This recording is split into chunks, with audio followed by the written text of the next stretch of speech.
took us into the casket match, Anthony. Which was Grayson Waller, who is one of our boys. Yeah, Aussie boy. Against Apollo Crews, who recently made his return to NXT for reasons.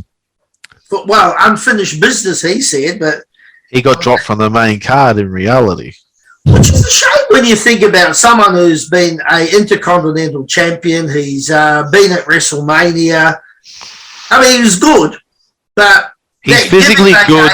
He's physically good, right? Yeah. But he could blend into a wall if he stood next to it. I think that's the biggest problem with Apollo Crews. It's not nothing about his physical ability. No. Right? He's not even bad on the stick. You know? True. But he's forgettable. Very forgettable guy. And sometimes people are like that. Sometimes, you know, I mean, sometimes it's life. He just doesn't have it, so to speak. As we've spoken about in the past, there's some people that are main eventers, and there's some people that are workers and journeymen. He's a journeyman. That's what he is. I don't think that last gimmick they gave him was the what was he, the African, or whatever. But I think that was a last-ditch effort to try and get him over enough to say people are going to remember him. You know, this guy is not, for whatever reason, he's not rememberable. He's not a guy that's, you know, and you know, I mean, unfortunately, sometimes that happens. You know, he's a great worker. Don't get me wrong. He's probably a mid card. Yeah, and he's a good worker. He's not. It's not talent that's the problem. You know, I mean, and we've had this discussion heaps of times. You know, you've got, you know, Ric Flair was a 5-move guy. Yeah. Hogan, 3 or 4-move guy. Kevin Nash, 2-move guy. Right? But there's something about some people that they stay in people's heads. They people want to see them. People want to, some of the greatest workers. Charisma. But whatever it is, I don't know. Yeah, but there's sometimes that bit of X factor or whatever. Just on a name you mentioned there, just on a very, very sad note, Kevin Nash's 26-year-old son died over the weekend. Yeah, we did hear that. Apparently he had lots of drugs problems, Anthony was saying. I think he'd said a lot of problems, like alcohol or drug or something, over the years. No, it just said that he passed away. He didn't really specify. I think he did have a lot of problems like that. I think he had a lot of family problems. I think I heard an interview from Kevin Nash where he had to call the police on his own son one time, and I don't know if that's that particular son or not, but yeah, I think there has been some. 26 years of age.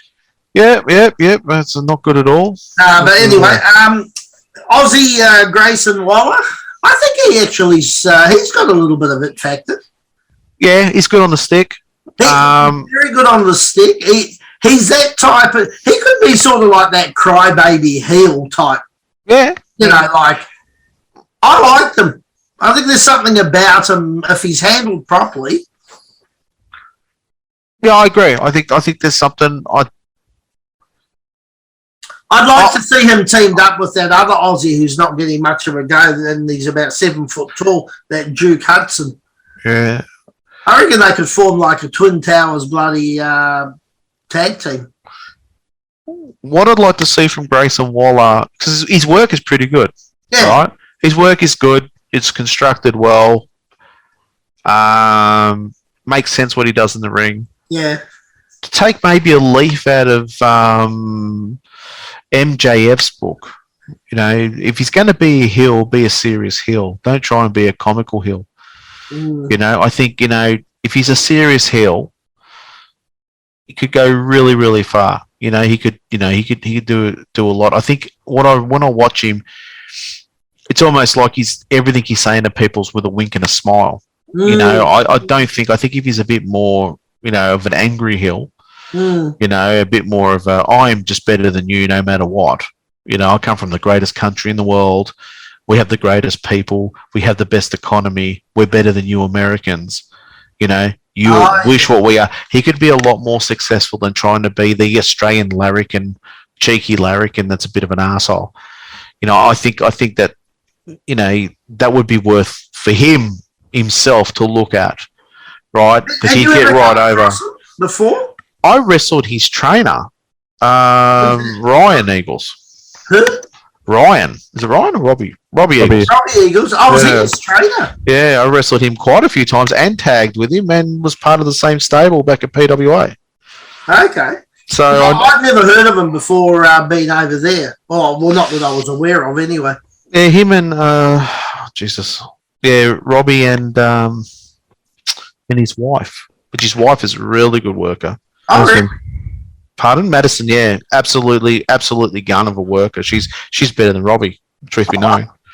Yeah, she's a gun. Yeah, so first time I saw her, she come down with what's his name? He's from Sydney as well. Draven. Oh, And she was at George's, and I've gone, my God. And she'd just come back from the States, I think, for a short run. oh, okay. Just amazing. Just an amazing worker, timing, everything like that.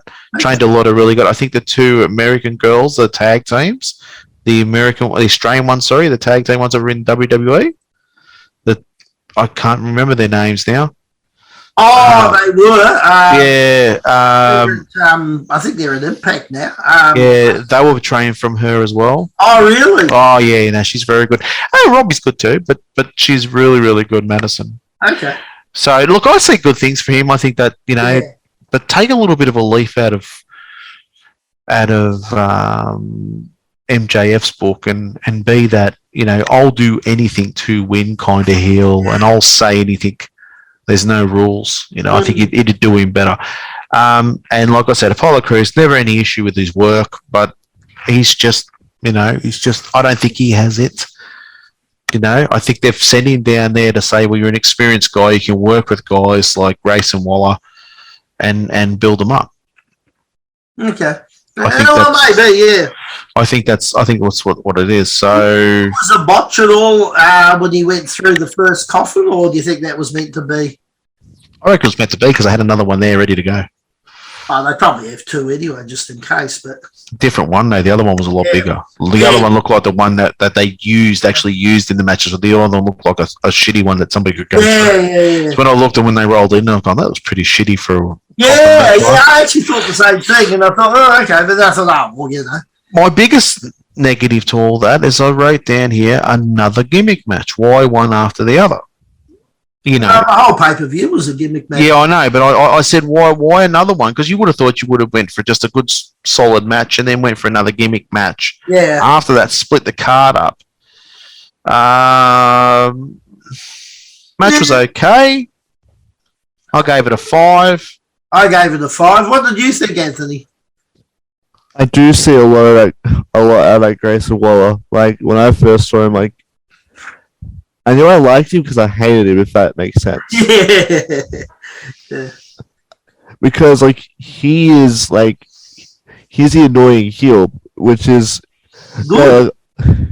he's really from what because I saw nothing of him and not been keeping as close with NXT as I normally would, but I do see his stuff and the way he's molded everything he's done and as well. But with this match, I don't know why they did it as a casket match. That's what I think. Now thinking about it, Well, yeah, it was spin the wheel, and then it came up on a casket match. So, yeah. But at the end of the day, was it necessary? I mean, how much heat was there? They did add a little bit of a run back at each other, but there was no. To me, I didn't see the point of having to have a casket match. Look, for me, I always like to build to these things. They should have had a really good, hard match against each other. Let Grayson go over. Yeah. Rip him off. I know we ripped him off when he went for the eye thing and that. Yeah. Right? And build into a few before you go into these, a gimmick match. For me, it was just hot shot in the card, and they didn't really need to. Card didn't need to be hot shotted. No. No, it didn't need it. No. But other than that, I thought that I didn't see the point of Apollo going over. Well, I suppose it's one of those ones where, you know, there's good triumph, evil sort of thing, or is he too much of a veteran to lose? You don't know how they're thinking. Yeah, it's very true. I mean, if they are trying to build Apollo back and they got some plan for him, or you don't know. It's hard to know what this is. I agree, but you got to look at it on this way: is you've given this guy 2 or 3 runs, Yeah, in the main roster, yeah, right? And he's come up 0 every time, right? He's actually 0 from 3, right? Why would you? Grayson Waller has good on the stick, has some abilities. Why would you sacrifice him for a guy that's come up 3-0? yeah, true. You know, so I don't know. That's once again, that's their booking. That's what they do. That's what we're here to talk about. You know, and you know, and like I said, the show for the first 4 matches was a clusterfuck with all the freaking gimmick matches in between, as we'll go through as we're going. Alrighty.